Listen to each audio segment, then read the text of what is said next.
Good afternoon, everyone. Thank you for joining this panel on why accessibility matters and how to actually do it.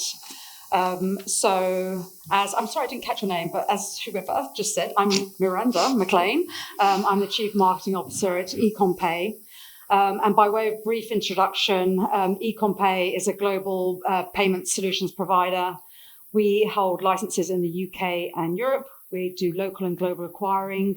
We do payments processing and orchestration.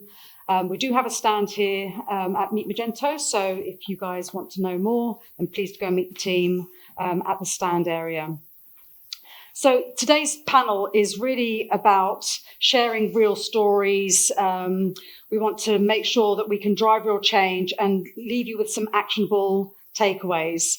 And to that end, I have to click. There is a QR code there that you can scan. We've created a pack for you that you can download for free, just to help you get started on your accessibility journey. So in terms of what Ecommpay have been doing, so we started our accessibility journey September last year. We had a rebrand and we used it as an opportunity to, go back to kind of basics. We rebuilt the website from scratch, and in doing so, we did it with accessibility in mind. We built it with the WCAG guidelines. For those of you that are not familiar with WCAG guidelines, it stands for Web Content Accessibility Guidelines, and they are available actually in the pack for you. And they are actually just, European guidelines and standards that we are all supposed to follow to ensure that our websites are accessible. We also, when we redesigned the logo, the fonts, the colors, we did it with an accessibility first mindset. We also looked at our developer pages, our checkout pages, and ensured that they also comply with standards.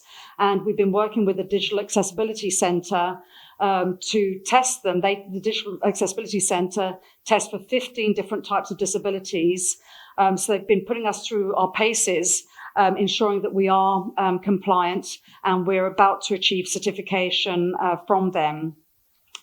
In addition, we've been working with and partnering with external parties. So actually, Cressida, who will introduce herself in a moment, who runs a consultancy on accessibility, has been delivering training for us. So we already make mandatory, the training on unconscious bias within our business, but also on inclusive recruitment practices and neurodiversity training. So we've rolled that out, and we invite our merchants also to participate if they choose to do so.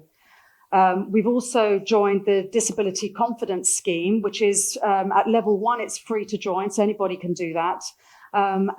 You get a badge that you put on your recruitment pages or on your website to signal to people with disabilities that you're open to receiving applications from them, and you guarantee an interview to them as long as they meet the minimum requirements for the role. And then lastly, we're working with the RNIB to achieve the visibly better employer status. So that's just a few things that we've been doing. So I just wanted to, throw that out there. These things are fairly inexpensive to do, and just ways to really get started on the accessibility journey yourselves. So now I'm going to turn over to the panel. Oh, actually, before I do, I want to just share some statistics. 1 in 5 people in the UK live with a disability. 83% of disabilities are acquired after birth, meaning that only 17% of people are born with their disabilities. The purple pound, which is the value of the spending power of people who are living with disabilities, is worth 274 billion in the UK alone. So that's a huge market segment that goes largely untapped. And 71% of disabled users will leave a website because they can't access it properly. So accessibility isn't just about compliance, it's about creating products and services and experiences that work for everybody, not just for some. So now I will turn over to my panelists. So and start with Cressida and ask you to introduce yourself, please. Thank you, Miranda. Hi, everyone. Good afternoon. Lovely to be here. My name is Cressida Stephenson. I am an accessibility and inclusive talent expert, and I'm co-founder and CEO of EdenChase Associates. For those of you who need a visual description, I'm a white female. I've got just below shoulder length, light brown hair, blue eyes. I have to think about this now. I think I'm wearing purple glasses. I can't check because I can't see if I take them off. Blue top, jacket, white trousers, and metallic silver plimsolls, because why not? And I've just realised plimsolls is a really old word, isn't it? But let's move on. So EdenChase, what do we do? So basically we help, we're an inclusive talent advisory firm, and we help organisations build internal capability to thrive and develop with the changing consumer and talent dynamics that are hitting the workforce and your marketplace. As an accessibility advisory capacity, we help organisations, e-commerce, fintechs, etc., help produce systems and practices and services that remove barriers for disabled, neurodivergent and vulnerable customers. So having this conversation is brilliant. So thank you for having me. Brilliant, thank you. Catherine. So my name's Catherine Rees. I'm the Ecommerce Manager for Numatic International, which most people haven't heard of, but we make Henry vacuums, among other things. So I look after all our transactional websites, a B2B site, but as well as our most popular site, which is myhenry.com. And I happen to be epileptic and autistic as well. Brilliant, thank you very much. Okay, so I'll kick off with the first question. Cressida, what does it mean to be or to have an accessible business, and why is this important? So I'll answer that in three parts. And the first thing to really talk about is accessibility, and distinguish accessibility from diversity, equity, and inclusion. So accessibility is your foundation. Okay, it's the building block that allows you then to have a business which is diverse, inclusive, and equitable, because you then remove barriers to individuals being able to participate in your digital and physical spaces. Without accessibility, you can't have diversity, equity, and inclusion. So if someone can't access your app, your website, they can't access your payment process, or they can't even access your shop floor, they're automatically being excluded before they've even had a chance to be included. So as a business, why does that matter? Why is that important?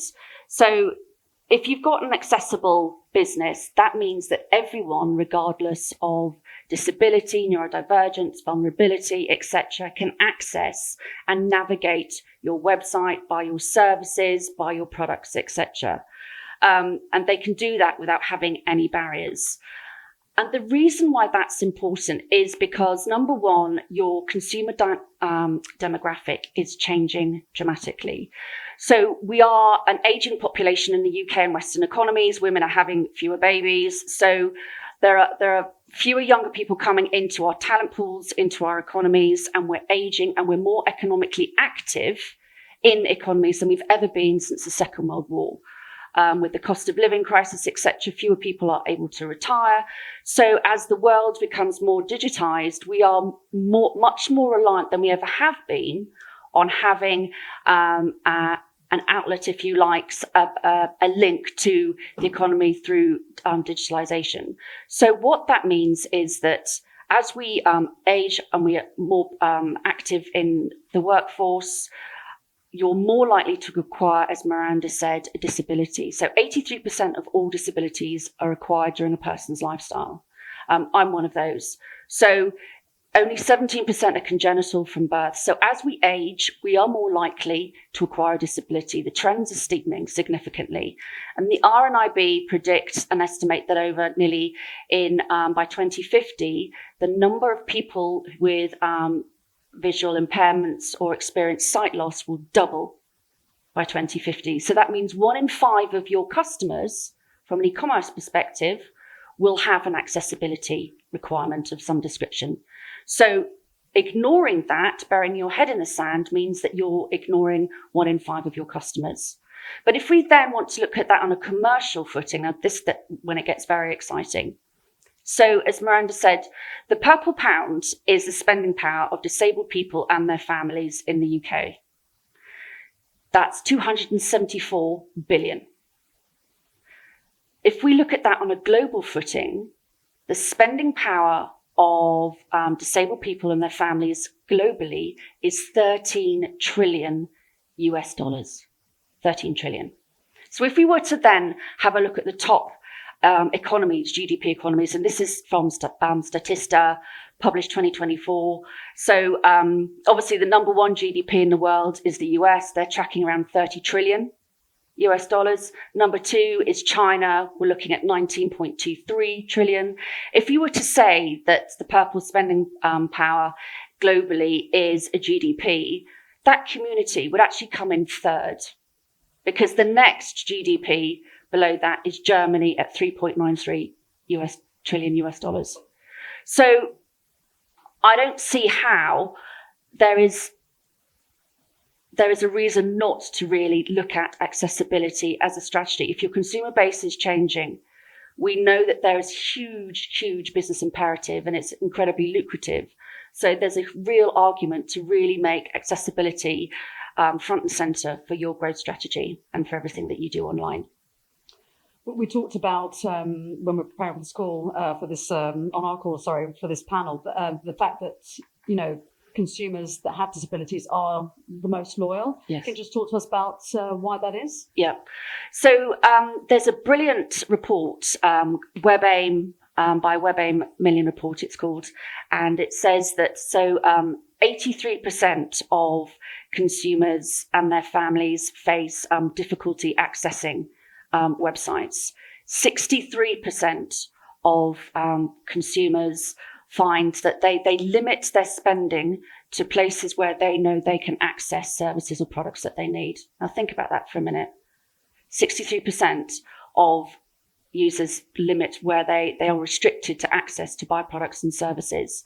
So when they eventually do find a site, service that is accessible, that allows them to navigate their website without using a mouse, for example, that you can use screen reader technology, that it's from a biometric perspective. If you're opening up an app, it doesn't, there's another fallback to facial recognition if you have facial paralysis or disfigurement, etc. So when they find an app, they find a website that they can use, and it's a pleasant experience for them, because let's face it, most of the time it isn't. They stick with it.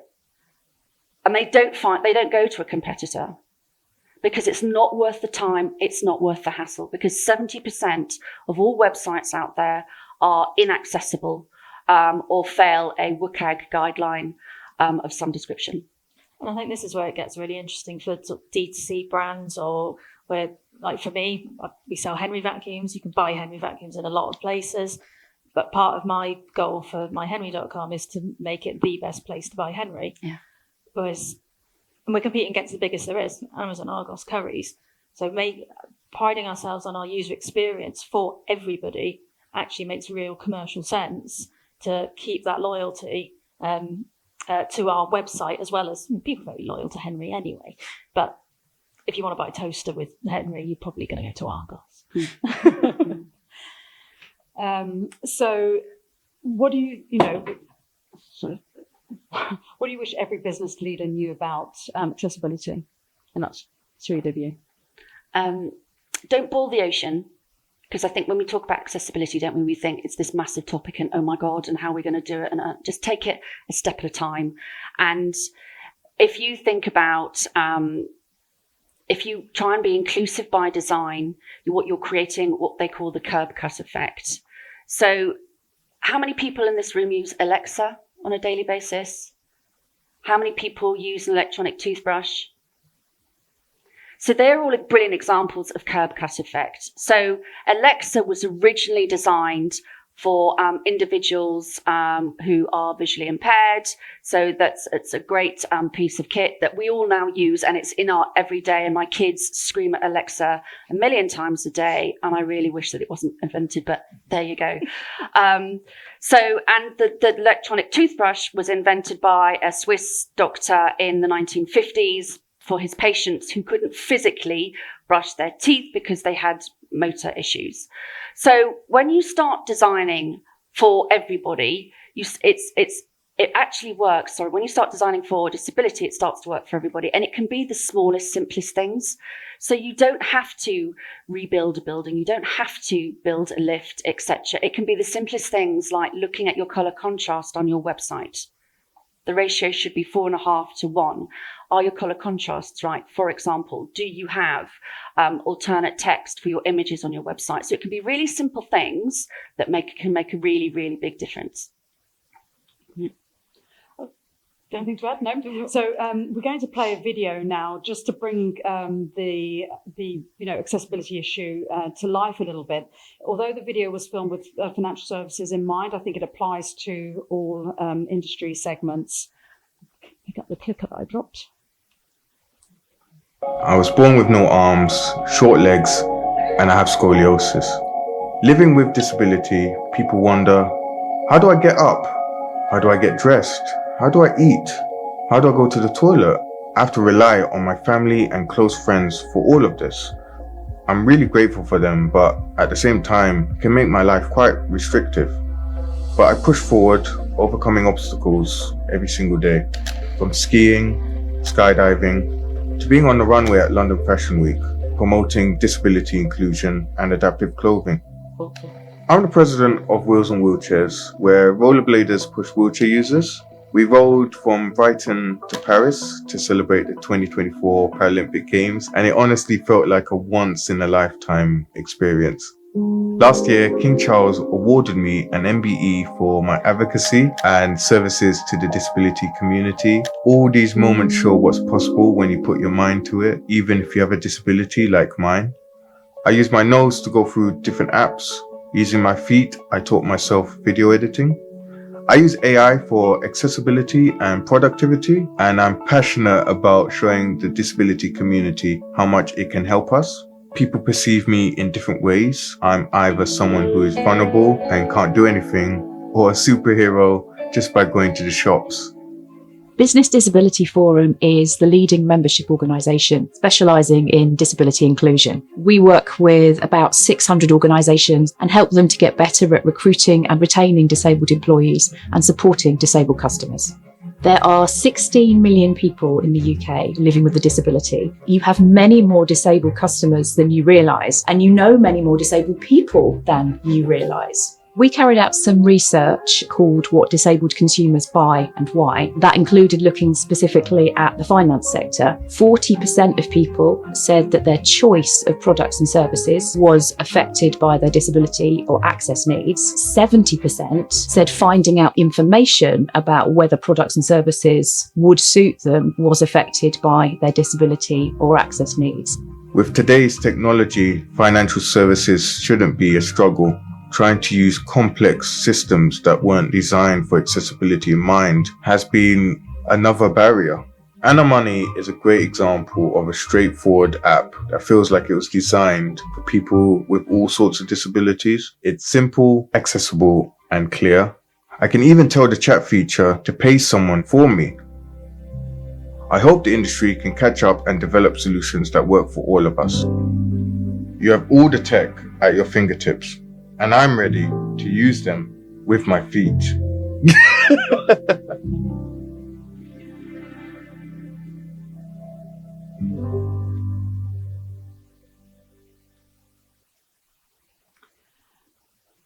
So, coming back off of this video, what are the biggest barriers that consumers with disabilities face? I think the biggest barriers, as Diana Lightfoot said from the BDF, is that their access needs aren't taken into consideration at all during any point of design at all along the consumer journey. So that totally limits what they can and cannot procure online and what services they can access, or what information that they can actually read, etc. And I'll give you an example. One of brilliant people who works for me is visually impaired, and he tried to open a savings account and with a very well-known bank, and he couldn't open the account because his screen reader couldn't read the FAQ section on the website. So because he couldn't have his questions answered, and because there was just a chatbot function, and there wasn't access to a human being that he could actually access via his screen reader, he had to opt out, and he left. And that bank didn't get his money, didn't get his savings, and another bank that was accessible did. So that's one of the biggest challenges, I think. Okay. Catherine, what's Numatic doing to embed accessibility into the business? I think we're doing quite a lot internally, externally, and although sort of Henry wasn't designed particularly with accessibility in mind, he really is a brilliant example of an accessible product. You don't need a specialist version, and like we said, one size doesn't fit all, but things like Henry's simplicity, he's quite friendly looking as well, that helps, but he's ultimately sort of reconfigurable in that. Saying this morning about how I'd hurt my back. I was trying to clean under my bed, but I couldn't bend over. Probably shouldn't have been cleaning under the bed, but it needed doing. But so I managed to configure the hoses in such a way that I could sit next to the bed, clean underneath it without bending at all.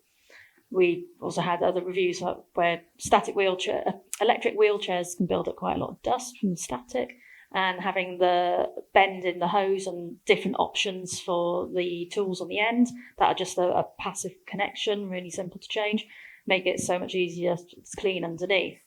And even on our more recent machines, we now do a stick vac, which you can empty with just one slide. You don't have, which is also a part of what we're saying about curb effect. Of nobody likes cleaning it in a bagless vacuum where you have to sort of get in there and get all the dust out, or get a chopstick out and try and pull all the horrible bits out. With Henry Quick, you've just got a little slider, whole pod comes out straight in the bin, and just put a new one in. So you've got nothing extra to clean. But there was quite a common pain point with another brand where they had a trigger to hold. Henry Quick doesn't have a trigger, so it doesn't. If you've got hand issues, arthritis, doesn't cause extra ache in your hands. But so then sort of internally, I'm a big advocate for sort of tailoring sort of things within our teams. We do a lot around mental health training, unconscious bias trainings, one we've done recently, and even our management development programs sort of really focused on how different people take in information in different ways, even when presented in exactly the same format, which has led to a real world action of I have 2 copies of my promo plan. I have one very visual graphic one for people who are very visual learners, and I have essentially a list version that is for others who just need very concise, trimmed down. And it just means even though it's the same information, everybody's getting it in a way that they can digest, and it's actually proved really useful across it. Can't think when here. Okay, brilliant, thank you. So the European Accessibility Act is something that's coming into force on the 25th of June. Our experience has shown that a lot of merchants aren't actually even aware of it. But Cressida, can you just talk a little bit about what does this mean for UK businesses who are selling online? Sure. So the European Accessibility Act basically comes into force on the 28th of June, and it says that whilst the UK is no longer in the EU, any organisation selling online services, products, so think digital assets, think apps, etc., payment systems, any organisation selling to customers in the EU will fall into scope and is still subject to the European Accessibility Act. And it says that the Act says that basically where there's a human touch point, a consumer touch point rather, in terms of identification, maybe security, payment processes, getting information, that it has to be perceivable, operable, understandable, and robust. So perceivable means that your content on your website has to be, so if there's an image, again, it's alt text, etc. So these are very much along the WCAG guidelines, the Web Content Accessibility Guidelines. But what they're generally saying is that anybody, if you're any disabled consumer, neurodivergent or vulnerable, has to be able to navigate and be able to use your products, your services without any issues at all. Failure to comply with that will result in, and dependent on which member state that you're supplying to, but failure will possibly lead you to exclusion from procurement processes. It could lead to fines, penalties. It could also lead to legal action. And there's a layer then on top of that, which is the Consumer Duty Act, which is a strand of the European Accessibility Act, but it's also part of the SCA as well. And the Consumer Duty Act is basically saying that as e-commerce providers, when you're selling online, you have to ensure you have a duty of care to the consumer, and you have to prove that the consumer can understand and navigate your website, and that they understand the outcomes of what they're doing on your website. And again, that goes down to looking at the WCAG guidelines, looking at perceivable, operable, understandable, and robust, etc. But what it's showing is that accessibility is absolutely fundamental to you remaining compliant within frameworks within the FCA and also then the European Accessibility Act. So just as an example, and I mentioned this before with the chatbot, but if you're supplying a service, or someone is buying something from you and they are based in France, and they have a query with the product, and they try and query back and want to through your service, they want to get support from you, etc. If they've only got access to a chatbot function and there isn't access to having BSL interpreter or real-time text relay support, etc., you will then fall foul of the EAA regulations. So that's just something to think about. Brilliant, thank you. In terms of where can you guys go to get help? I just want to give a little bit of a shout out here to Chris Foster, who was supposed to be on the panel. He's not feeling well, but he's still travelled into London and sitting here in the front seat, watching us and supporting us. Chris has Down syndrome, he's autistic. He's the co-founder of two different businesses. One is Project Nemo, and he's dedicated a huge amount of his time to promoting disability inclusion in financial services. One of those initiatives includes working with, HSBC Innovation Banking. Now, HSBC Innovation Banking are making their teams, they've got a big accessibility team. They're making their teams available to anybody.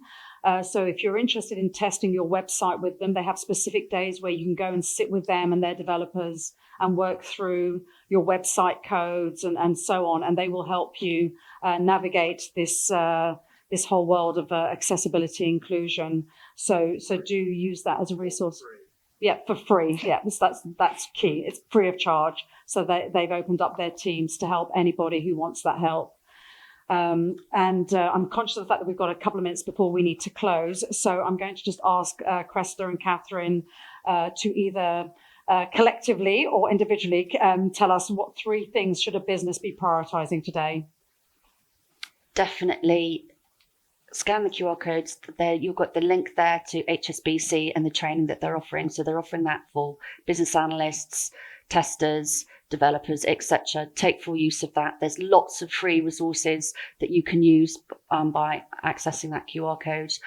That's the first thing that I would do. So find out where you are, find out where your website, get an audit of your websites. There's lots of free resources online that you can use. And then if you want to progress that conversation further, then by all means, come and have a chat with me and or Miranda. But yeah, we'd be happy to help. Yeah. I think for me, it's holding that, don't let perfection get in the way of progress. And just to keep asking, keep talking, like, yes, there are guidelines coming in, but it doesn't mean you do it for the guidelines and then you just stop. You need to keep asking, keep talking to people. Online automated tools are great, but talk to people. Get out, talk to your customers, or think about your products from a different angle, like with Henry, not particularly designed for accessibility, but he's great at it. And rewarding sort of that loyalty to your platform or product, and thinking about internally, how different staff members process information, presenting things in a way that they can digest most. I'm not talking about changing who you are, but just considering that maybe this person needs numbers, maybe this person needs much more of a story to get their buy-in. It's not entirely not self-interested, because it will help you get your point across, but it is also just being nice. Brilliant. Thank you very much.